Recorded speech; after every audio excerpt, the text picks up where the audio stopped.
Bienvenido, bienvenida al primer capítulo de Postlectura, Notas sobre lo leído, un podcast de La literatura es fuego. En comparación con mi canal principal, donde intento subir contenido con un poco más de bagaje académico y con un poco más de investigación de por medio, lo que intento hacer en este espacio es ser más transparente. O sea, a lo que me refiero es que este es un espacio donde, tras acabar un libro, digiero el contenido, reflexiono sobre lo leído y te lo cuento. Aquí no encontrarás grandes análisis académicos, digamos, ni grandes teorías necesariamente, sino algo más simple, pero también creo yo más honesto, ¿no? Digamos, impresiones, dudas, gustos e incluso decepciones que uno experimenta al cerrar un libro por última vez. De hecho, había concebido este nuevo espacio como una suerte de diario lector, o como las notas que tomas al margen, pero los nombres que se me ocurrían y que trabajaban con estas palabras ya estaban tomados. Entonces, finalmente llegué y concluí en el nombre de postlectura, que es justamente lo que se viene después de leer. Yo soy su anfitrión, Sergio con doble G, y sin más preámbulos, pues vamos a comenzar con este episodio piloto.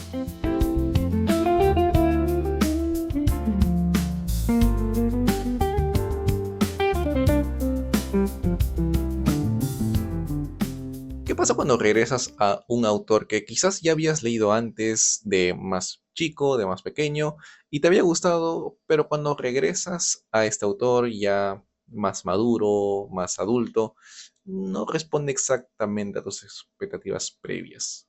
Pues eso es un poquito lo que me pasó cuando leí Ángeles y Demonios de Dan Brown. Bueno, primero que nada, quiero decir que elegí este libro justamente porque Dan Brown es un autor que de pequeño, bueno, con pequeño no me refiero necesariamente a niños, 5 años, ¿no? Pero me refiero que, por ejemplo, cuando tenía, si mal no recuerdo, cerca de 10, 11 años, entre los, sí, digamos, sí, 10, entre 10 a 12 años, si mal no recuerdo, pude leer por primera vez, ¿no? Y leí varias novelas de Dan Brown. Recuerdo haber leído La conspiración, La fortaleza digital. También me leí El símbolo perdido, Inferno, El código da Vinci. O sea, me leí una buena cantidad de libros de Dan Brown, creo yo.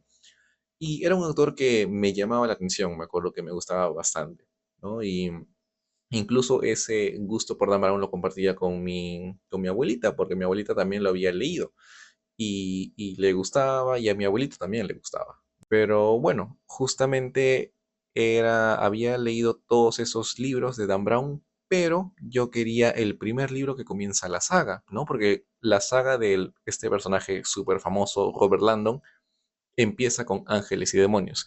Y yo recuerdo haberle dicho a mi mamá, mamá, quiero que me compres este libro, Ángeles y Demonios, pero mi mamá no me lo quiso comprar por el nombre. Me acuerdo que a ella no le gustaba el nombre de Ángeles y Demonios, ¿no? Pensó que, no sé, me iba a ir al infierno, qué sé yo. Pero bueno, entonces no me lo compró. Y desde ahí yo tenía como que este bichito, ¿no? Ya, ya, yo sí quiero leer Ángeles y Demonios, quiero leer Ángeles y Demonios, sí o sí tengo que leerlo hasta que pues finalmente ahora, a estas alturas de mi vida, he podido leerlo, ¿no? Y encontré una versión alternativa, que no sé si sabrán, pero suelo decir esas versiones alternativas, a lo que me refiero con eso son pues PDF en internet. Jijijiji. Y bueno, entonces, pero digamos, o sea, ya para pasar en sí a los comentarios que quisiera hacer, porque justamente como digo, este espacio es un espacio en el que yo quisiera también ser un poco más sincero y más abierto, pues, ¿no? Decir qué es lo que me gustó del libro, qué es lo que quizás no me gustó del libro y qué sé yo, ¿no? Entonces, creo que podríamos empezar con la parte positiva, con lo que yo creo que sí funciona.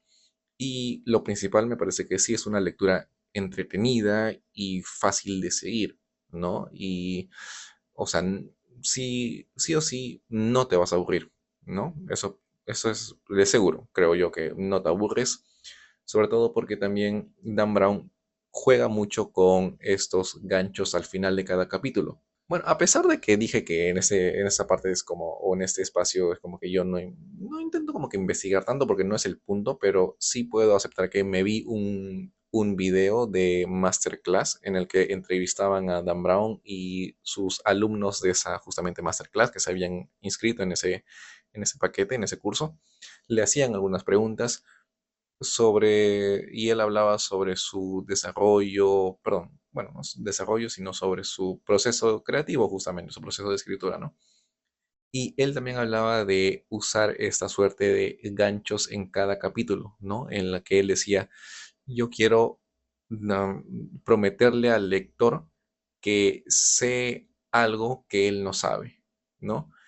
Y yo le quiero dar como que esta suerte de pista, diciéndole que o sea, como que soltar algo al final del capítulo que pueda sugerir que ya en el siguiente capítulo te voy a decir eso que quieres saber, ¿no? Pero tienes que pasar de capítulo, ¿no? Como que algo así, o sea, ese mecanismo, no sé si me estoy dejando entender, espero que sí, ¿no? Pero ese mecanismo o esa herramienta, ¿no? De los ganchos, o bueno, en inglés que les llaman estos cliffhangers, ¿no?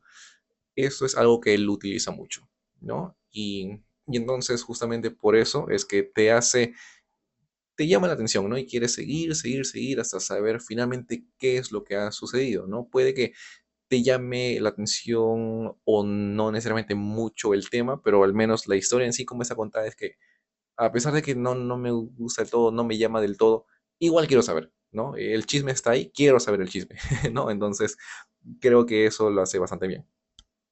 Otro punto que funciona, creo yo, es el tema. En sí, el tema me parece que es sumamente interesante, ¿no? Siempre me parece que es un tema que va a funcionar y va a calar, que es la religión contra la ciencia, ¿no? Es como esta posibilidad de que de ambos son compatibles o son incompatibles por naturaleza, o sea, cuál podría ser el vínculo, ¿no? Ambos campos tienen un arraigo bastante profundo en la sociedad, ¿no? O sea, la ciencia por obvias razones, que es justamente los, todos los avances científicos, médicos, a partir de cierto sustento teórico, no basado en el método científico, etcétera, etcétera, para averiguar más a fondo las leyes del universo,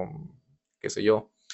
Y la religión, por otro lado, está el tema de la fe, ¿no? La fe de cada individuo, de cada sociedad, de cada comunidad, ¿no? Que también intenta darle cierto horizonte o cierto norte al individuo, ¿no? Y entonces hay esa justamente, no sé, esa tensión, esa disputa, ¿no? Entre religión y ciencia, y eso yo creo que siempre va a ser un tema que va a causar interés, ¿no?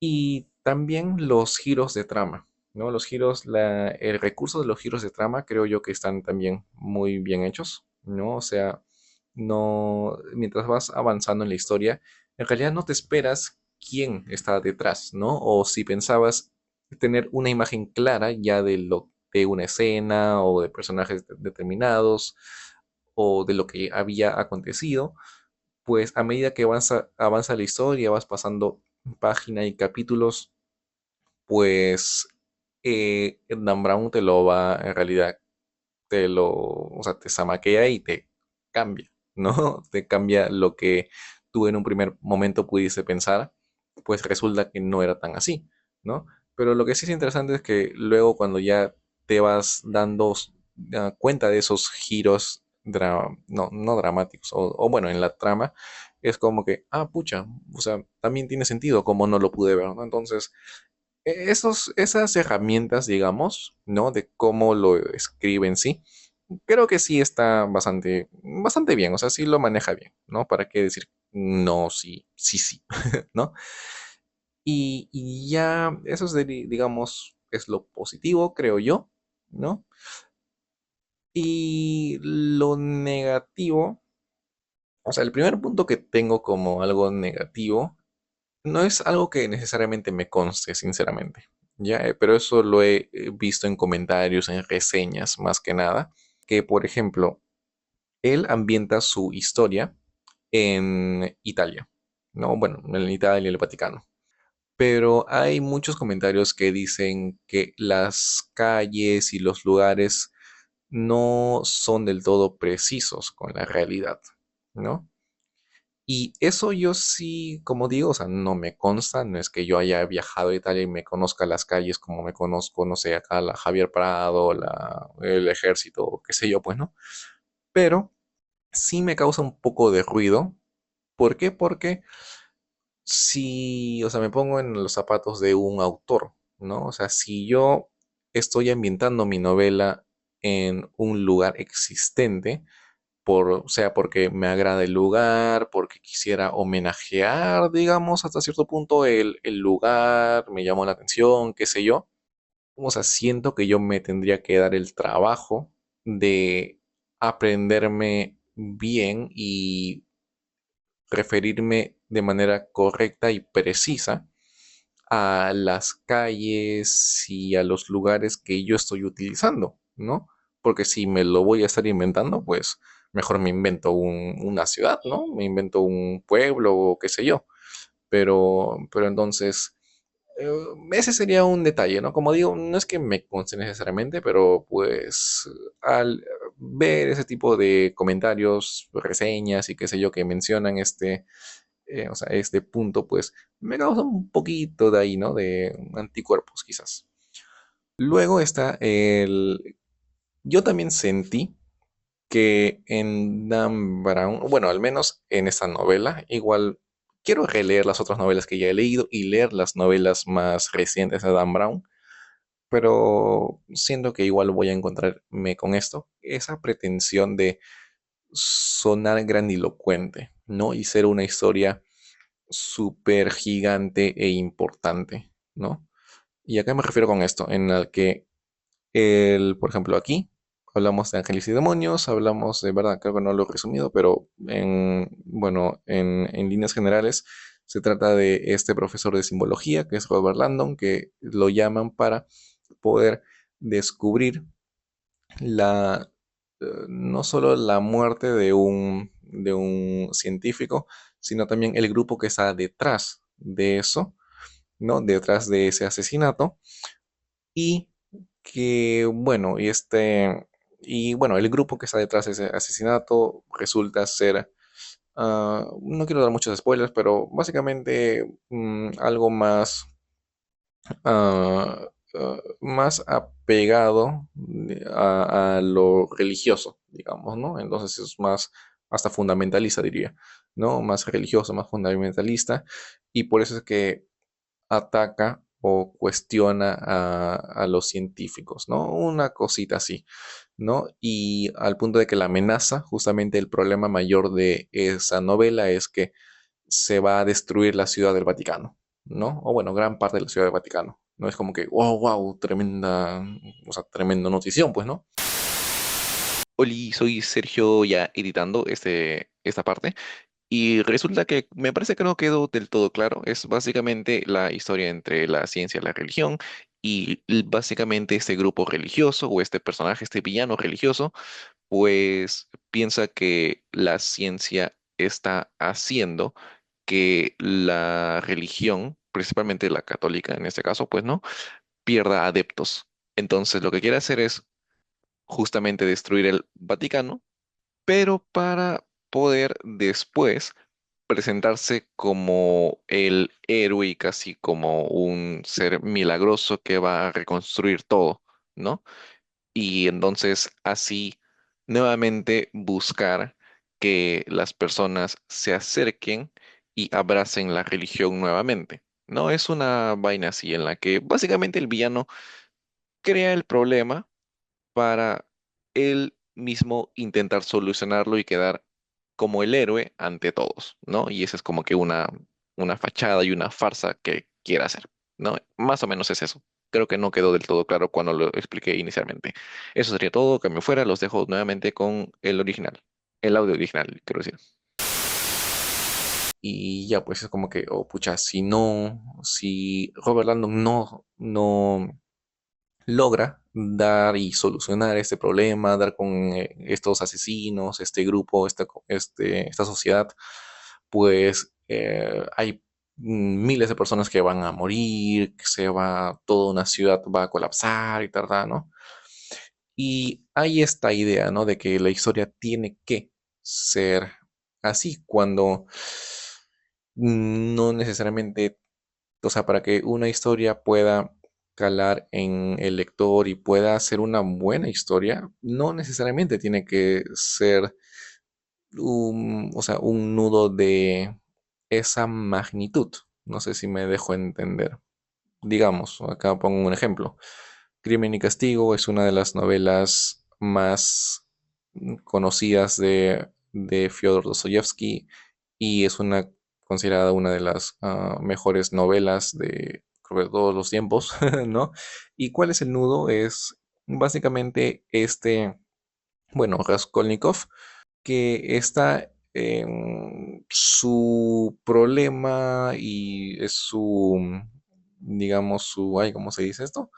Su, su dilema moral, ¿no? Entre matar a esta usurera y, bueno, que es el crimen, pues, ¿no? Ups, perdón el spoiler, pero es una novela del siglo XIX, así que no sé si estoy spoileando, pero, pero bueno, básicamente se trata de eso, ¿no? O sea, cómo mata a esta usurera, pero luego también cómo él mismo se va, digamos, achacándose y todo está su remordimiento, sus arrepentimientos, ¿no? Todo lo que él mismo se dice, pero justamente dentro de su cabeza, ¿no? Entonces, ahí, ¿qué sucede? En realidad, ¿cuál es el nudo? Pues eso, ¿no? O sea, sucede un asesinato de Raskolnikov hacia una viejita, hacia una usurera, pero el meollo del asunto es lo que pasa dentro de la psique de Raskolnikov, ¿no? Entonces, no se trata de necesariamente pucha, un problema en el que toda una ciudad va a colapsar y van a morir miles de personas y el personaje tiene que intervenir y poder salvar a la ciudad o que el mundo se va a acabar o qué sé yo, ¿no? Es algo más, como que más aterrizado. A eso me refiero, ¿no?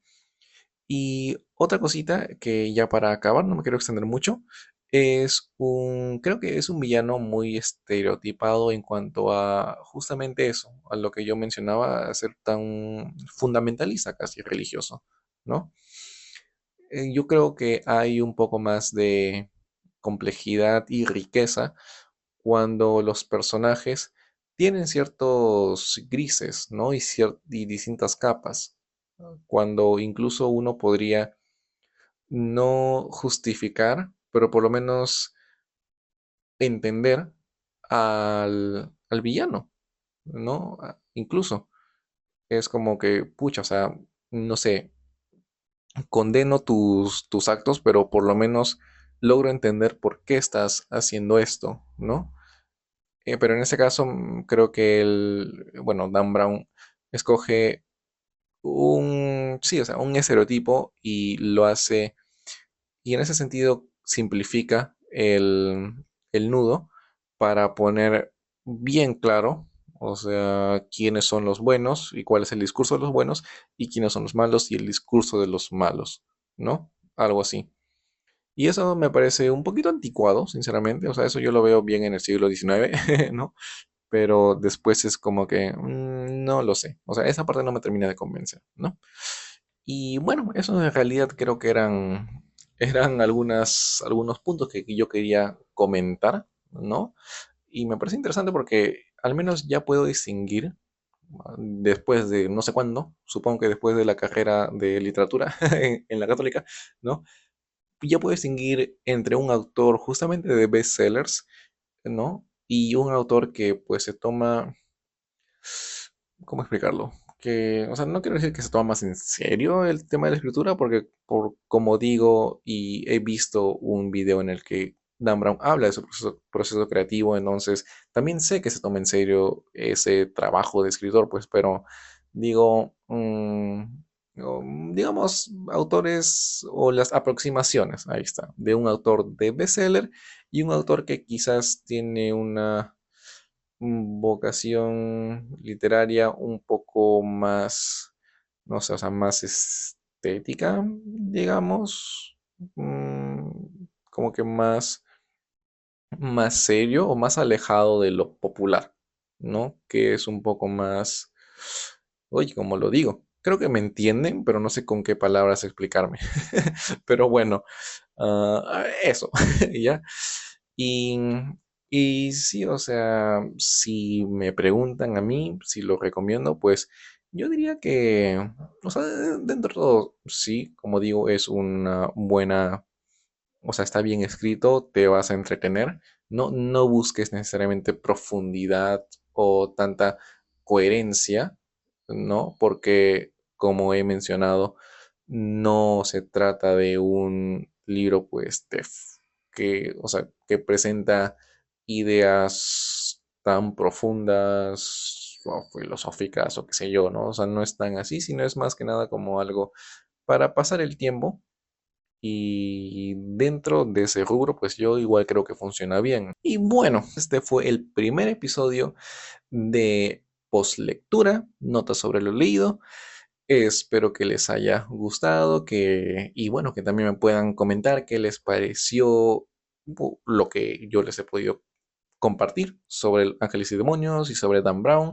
Quisiera ver si comparten o no mis ideas. Y eso, también pueden seguirme en mis redes. Bueno, las redes principales están como La Literatura es Fuego, ¿no? Y este podcast va a estar bueno, en todas las plataformas de podcast, ¿no? Y el podcast en sí, como digo, se llama Postlectura, Notas sobre lo leído, pero esta es una sección, es un podcast de algo más grande, de un canal más grande, un espacio más grande que se llama La Literatura es Fuego. Bueno, he sido Sergio con doble G y espero verlos en el próximo capítulo. Chao, chao.